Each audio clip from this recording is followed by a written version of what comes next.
کن لوگوں کو زکوٰۃ دینا افضل ہے، زیادہ ثواب زکوٰۃ دینے میں کب ملے گا؟ جب آپ ان لوگوں کو دیں گے۔ وہ کون لوگ ہیں؟ کیا وہ اپنے رشتہ دار، سب سے پہلے بہن، بھائی، ان کی اولاد، چاچا، پھوپھی، خالہ، ماموں، ساس، سسر، یہ جتنے قریبی رشتہ دار ہیں نا، ان لوگوں کو زکوٰۃ دینے میں زیادہ ثواب ہے۔ اس کے بعد جو پڑوسی ہیں ہمارے، پڑوسیوں میں کوئی محتاج ہے، پریشان ہے، ان کو زکوٰۃ دینا افضل ہے، زیادہ ثواب اس کے اندر۔ اس کے بعد شہر کے اندر جتنے غریب ہیں ان کو دیکھ کر زکوٰۃ دینا زیادہ افضل ہے۔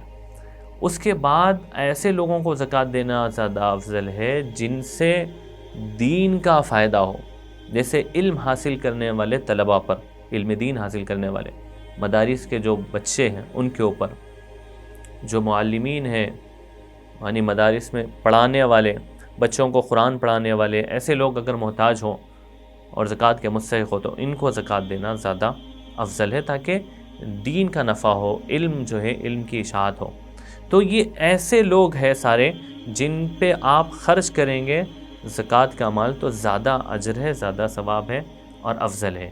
اس کی ساری تفصیل فتاوی شامی والیوم نمبر 7 پیج نمبر 230 پر لکھی ہوئی۔